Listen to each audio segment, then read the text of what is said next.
আল্লাহ তাআলা বলেছেন যারা কোরআন থেকে মুখ ফিরাই নেবে আমি ওদের জীবনটা সংকীর্ণ বানায় দেব। মান আ'রাদা আন যিকরি ফাইন্না লাহু মাঈশাতান দানকা, ওদের জীবনটাকে আমি সংকীর্ণ করে ছাড়ব, এমন সংকীর্ণ করে দেব টাকা পয়সা গাড়ি বাড়ি সব কিছু থাকার পরেও, গোটা পৃথিবী এত প্রশস্ত হওয়ার পরেও পৃথিবী তাদের কাছে অন্ধকারের মতো মনে হবে। মনের মধ্যে কোনো সাকিনা থাকবে না, সুখ থাকবে না, সমৃদ্ধি থাকবে না। মনের মধ্যে প্রতিনিয়ত অশান্তির আগুন দাউ দাউ করে জ্বলতে থাকবে যদি কোরআন থেকে ব্যক্তি মুখ ফিরিয়ে না। এটা হচ্ছে দুনিয়া। কিন্তু পৃথিবীর সমস্ত নবীদের মুআজিজা একত্রিত করলেও আমার আপনার নবীকে আল্লাহ যদি কোনো মুআজিজা দিয়েছেন তার সমতুল্য হবে না। পৃথিবীর সমস্ত নবীদের মুআজিজা তার জামানায় শেষ হয়ে গেছে, কিন্তু আমার আপনার নবীর মুআজিজা এটা শেষ হয় নাই, থাকবে কিয়ামত পর্যন্ত। সেই মুআজিজা হচ্ছে কোরআন মাজিদ, মহাবিশ্বের মহাবিস্ময়। এই কোরআন পৃথিবীর সকল সমস্যার সমাধান দান করেছে যুগের পর যুগ ধরে। আজকে বাংলাদেশের প্রেক্ষাপটে কিছু লোকেরা বলতে শুরু করেছে রাজনীতির সাথে কোরআনের কোনো সম্পর্কই নেই। যে কথাগুলো এক সময় বাম রামেরা বলতেন, ইদানিং কিছু লোকেরা বলতে শুরু করেছে। আমি সকল ভাইদেরকে বলবো, কোরআন এমন একটা গ্রন্থ, এখানে আপনি সব পাবেন। যিনি বলেছেন রাজনীতির সাথে কোরআনের কোনো সম্পর্ক নাই, আমি আল্লাহর নামের কসম করে বলতে পারবো তিনি কোরআন শরীফ পড়তেও জানেন না। যেহেতু সে পড়তে জানেন না, উনি বুঝবেন কেমন সম্পর্ক আছে না। কোন মুফতি মুহাদ্দিস যদি বলতেন, কোন ফাকিহে যদি বলতেন, তাহলে কথাটা কিছুটা গ্রহণযোগ্যতা পাইতে হয়, ঠিক আছে উনি পড়ে বলছেন। যিনি বলেছেন তিনি তো কোরআন শরীফ পড়তেই জানেন না, ঠিক না ভাই? এর মধ্যে কি আছে এটা কি উনি জানেন? উনি জানলে এই কথা বলতেন না, বলতেন না। এই জন্য আমরা তাদেরকে উদাত্ত আহ্বান জানাই, কোরআন সম্পর্কে উদ্ভট মন্তব্য করার আগে আপনারা কোরআনের কাছে আসেন, কোরআনের কাছে আসুন, আপনাদের মনের সংকীর্ণতা আল্লাহ দূর করে দেবে। কোরআন পৃথিবীর কোন আলেমের জন্য একক সম্পদ নয়, কোরআন সকলের। কোরআন আমার, কোরআন আপনার, কোরআন আমাদের সকলের। কোরআন গোটা বিশ্ববাসী। এখান থেকে মুখ ফিরিয়ে আপনি দূরে সরে যাবেন না। শাস্তি, দুনিয়ার শাস্তি হচ্ছে আল্লাহ এর মনের সুখ নষ্ট করে দেবে। মনের সুখ দান করার মালিককে আরো জোরে বলেন। এই শাস্তি আল্লাহ ওই ব্যক্তিকে দিবে যারা দুনিয়াতে আল্লাহর কোরআন থেকে মুখ ফিরিয়ে নেবে। আল্লাহ তার মনের সুখ কেড়ে নেবে, জীবনকে আল্লাহ সংকীর্ণ করে নেবে। ওটা প্রশস্ত পৃথিবী তার কাছে আবদ্ধ মনে হবে, নিরাপত্তাহীনতায় ভুগবে প্রতিনিয়ত। একটা এক্সাম্পল দিয়ে খুব সহজে বুঝতে পারবেন। কিছু লোক দেখবেন পেটে খাবার নাই কিন্তু মনে অনেক সুখ আছে, খেয়ে না খেয়ে থাকে। রাস্তাঘাটে শুতে দেন, ইট একটা মাথায় দিয়ে ঘুমাই যাবে, এর কোনো টেনশন নেই।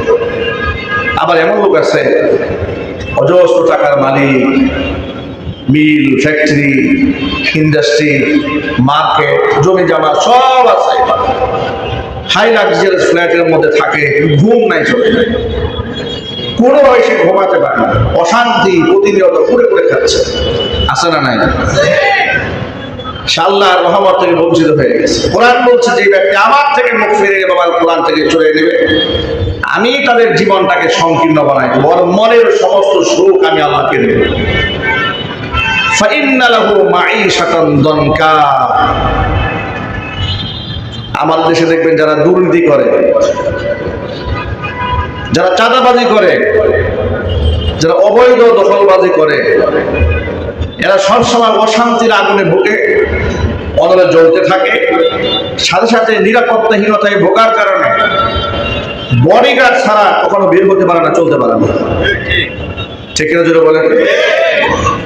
যারা অন্যায় ভাবে মানুষের জমি জমা দখল করে, সন্ত্রাসী যারা, কেডার যারা, তাদের মনের মধ্যে সুখ থাকে?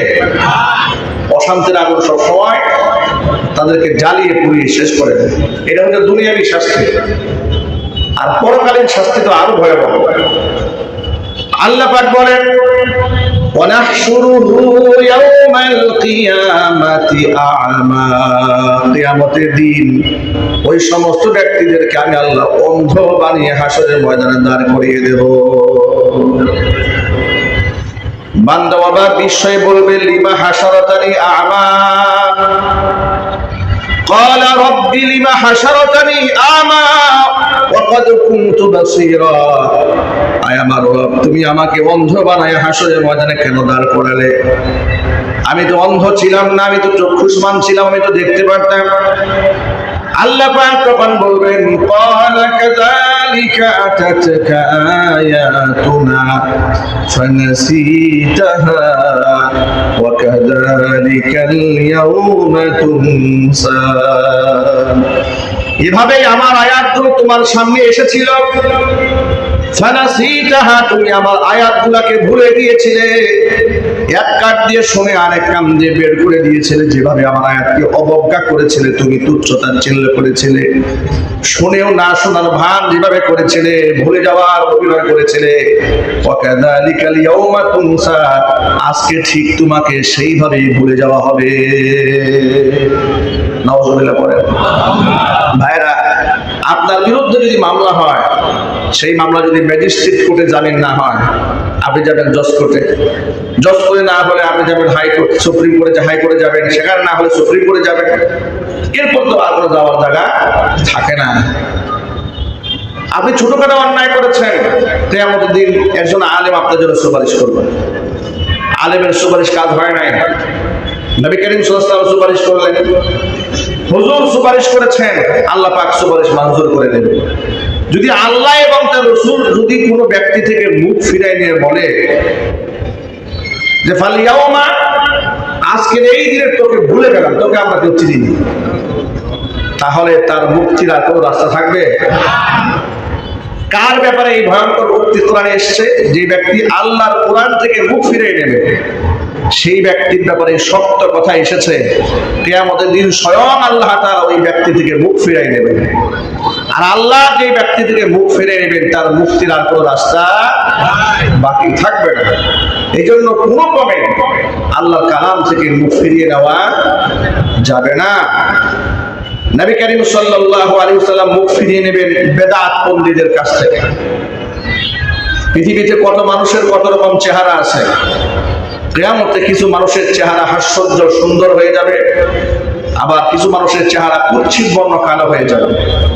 ইয়াউমা তাবিয়াদ্দু ওয়ুজুহু ওয়া তাসওয়াদ্দু ওয়ুজুহ, আল্লাহর হাবিব সাল্লাল্লাহু আলাইহি ওয়াসাল্লাম আয়াতের ব্যাখ্যায় বলেছেন, রাইসুল মুফাসসিরিন ইবনে আব্বাস রাদিয়াল্লাহু তাআলা আনহু থেকে বর্ণিত, তিনি বলেন, আইয়াউমা তাবিয়াদ্দু ওয়ুজুহু আহলিস সুন্নাহ ওয়াল জামাআহ, যে ব্যক্তি প্রকৃত আহলুস সুন্নাহ ওয়াল জামাতের অনুসারী, আল্লাহ পাক ওই সমস্ত ব্যক্তিদের চেহারা হাস্যোজ্জ্বল বানায় দিবেন। ওয়া তাসওয়াদ্দু ওয়ুজুহু আহলিল বিদআহ, যে সমস্ত লোকেরা বেদাত কর্মের সাথে জড়িত আছে, ওই সমস্ত ব্যক্তিদের চেহারা কুৎসিত বর্ণ কালো হয়ে যাবে। চিৎকার দিয়ে বলেন নাউযুবিল্লাহি মিন যালিক। তাহলে কোরআনে কারীমের আয়াত, হাদিস প্রেক্ষাপটে দুইটা তথ্য আমরা আবিষ্কার করতে সক্ষম হলাম।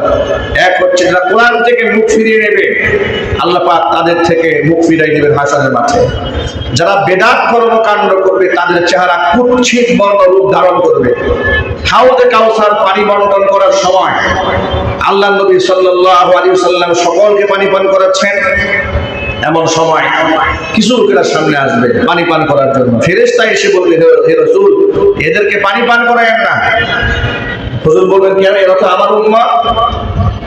ফেরেশতা তখন বলবে, এরা আপনার উম্মত বটে, কিন্তু আপনার ইন্তেকালের পরে এরা আপনার ধর্মকে বিকৃত করে দিয়েছিল। তখন আল্লাহ নবী এদের থেকে মুখ ফিরে নিয়ে বলবেন, সুহকান সুহকান লিমান গায়্যারা মিন বাদি, আমার ইন্তেকালের পরে আমার ধর্মের মধ্যে যারা বিকৃতি সাধন করেছিল, আমার চোখের সামনে থেকে দূর হয়ে যায়, আমার চোখের সামনে থেকে দূর হয়ে যায়। বেদাত পন্থীদের কাছ থেকে স্বয়ং আল্লাহর নবী মুখ ফিরিয়ে নেবে, আর কোরআন থেকে যারা মুখ ফিরিয়ে নিয়েছিল, স্বয়ং আল্লাহ পাক তাদের থেকে মুখ ফিরিয়ে নেবে। এই জন্য এই দুই ধরনের পাপাচার থেকে আল্লাহ তাআলা আমাদের বেঁচে থাকার তৌফিক দান করেন। জোর আওয়াজে বলেন আল্লাহুম্মা আমিন। কোরআনে কারীম থেকে মুখ ফিরিয়ে নেওয়া যাবে না। মুখ ফিরিয়ে নেওয়ার অর্থ হচ্ছে কোরআনে কারীম যা বলেছে সেটা মান্য না করা। মুখ ফিরিয়ে নেওয়ার অর্থ হচ্ছে আলেমদের কথাকে অমান্য করা। মুখ ফিরিয়ে নেওয়ার অর্থ হচ্ছে আলেমরা কোরআন সুন্নাহ দিয়ে ব্যাখ্যা করেন, সেই ব্যাখ্যা গ্রহণ না করে নিজের মন মতো কোরআন বোঝার চেষ্টা করা। কথা বলতে হবে, ঠিক কিনা বলেন?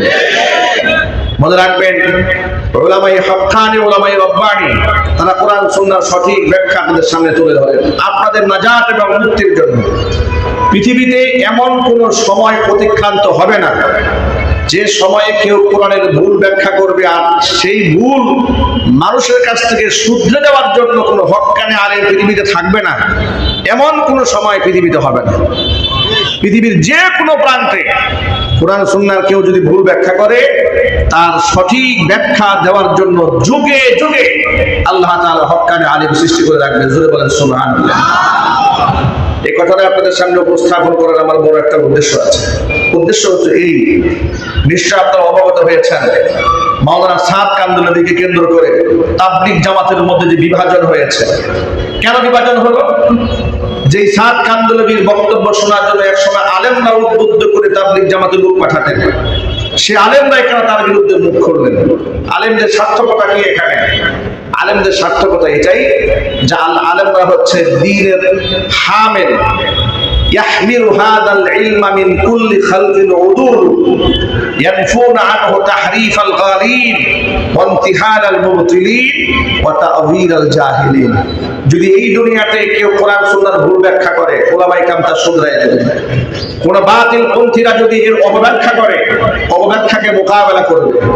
যদি কেউ এটাকে মিটিয়ে দিতে চায়, উলামায়ে কেরাম তা জিন্দা করবে। চিৎকার দেবেন সুবহানাল্লাহ। মাওলানা সাদ কান্দুলভি যখন আহলুস সুন্নাহ ওয়াল জামাতের আকীদার বিরুদ্ধে কথাবার্তা বলেছে, কোরআন সুন্নাহর ভুল ব্যাখ্যা যাদের সামনে উপস্থাপন করেছে, গোটা দুনিয়ার মুহাক্কিক উলামারা তাকে ফিরে আসার আহ্বান জানিয়েছে। তিনি ফিরে আসেন নাই। তখন তাকে ফতোয়া বোর্ড থেকে ফতোয়া দেওয়া হয়েছে, হাটাজারি মাদ্রাসা থেকে ফতোয়া দেওয়া হয়েছে, জামিয়া রহমানিয়া মাদ্রাসা থেকে ফতোয়া দেওয়া হয়েছে।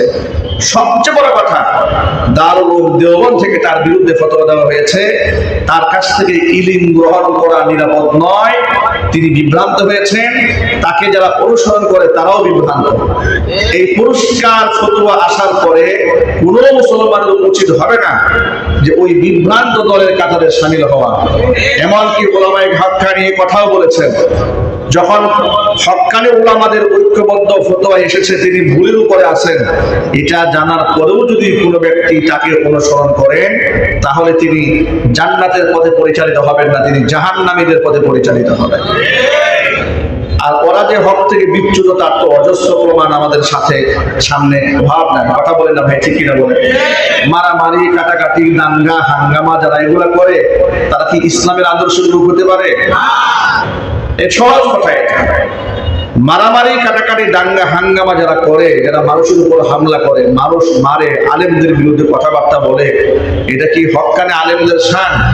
এটা কি হকপন্থী তাবলীগের শান? এটা হয়নি। 2018 সালে তারা তাবলীগ জামাতের উপর হামলা করেছে, সাধারণ মানুষকে হত্যা করেছে। 24 সালে এসে আবার মানুষকে হত্যা করেছে। উগ্র পন্থা চতুর্দিকে ছড়িয়ে দিচ্ছে, যাকে পাচ্ছে তাকে আক্রমণ করছে, বিভ্রান্তিকর কথাবার্তা বলছে, আচরণ করছে। এই জন্য গোটা বাংলাদেশের হক্কানি ওলামাদের পক্ষ থেকে আজকে গোটা বাংলাদেশের সমস্ত মসজিদ থেকে তাদের একটি সিদ্ধান্ত জানানো হয়েছে যে নামাজের পরে তারা এই সাতপন্থীদের বিরুদ্ধে মিছিল করবেন। আমাদের বুটবাজার কেন্দ্রীয় মসজিদ থেকেও নামাজের পরে মিছিল হবে। গোটা মহল্লার সমস্ত ইমাম সাহেবরা হয়তো আসবেন এবং তাদের নেতৃত্বে মিছিল হবে ইনশাআল্লাহ। আপনারা নামাজের পরে শামিল হওয়ার চেষ্টা করবেন ইনশাআল্লাহ। আল্লাহ রাব্বুল আলামিন সকলকে হকের উপর অটুট থাকার তৌফিক দান করেন। আর আমার জন্য খাস করে আপনারা দোয়া করবেন। শারীরিকভাবে প্রায় এক সপ্তাহ ধরে খুবই অসুস্থ, প্রচন্ড জার্নি, প্রচন্ড প্রোগ্রামে চাপের কারণে বিশ্রাম নেওয়ার মতো কোনো সুযোগ হচ্ছে না। কোনো মাহফিল তো আর ক্যান্সেল করা যাচ্ছে না। 1 বছর আগে 6 মাস আগে ডেট নেওয়া, ক্যান্সেল করলে পুরো এলাকা বদনাম হয়ে যায়। এই জন্য যেতে হচ্ছে চাপে পড়ে। দোয়া করবেন আল্লাহ রাব্বুল আলামিন যেন খুব দ্রুত শেফা দান করেন। সকলে বলেন আল্লাহুম্মা আমিন। আপনারা জেনে শুনে খুশি হবেন আলহামদুলিল্লাহ, সবাই বলেন আলহামদুলিল্লাহ। আমাদের মসজিদ কমিটি সিদ্ধান্ত নিয়েছে, মোতাবলি পরিবার সিদ্ধান্ত নিয়েছে আমাদের মসজিদটা এসির আওতাভুক্ত করার জন্য। এত আস্তে আলহামদুলিল্লাহ বললেন। আগামী গরমের আগে যেন আমরা এসিটা করতে পারি, আমরা সম্মিলিত চেষ্টা করলে কি এটা সম্ভব না অসম্ভব? এসি হোক, এটা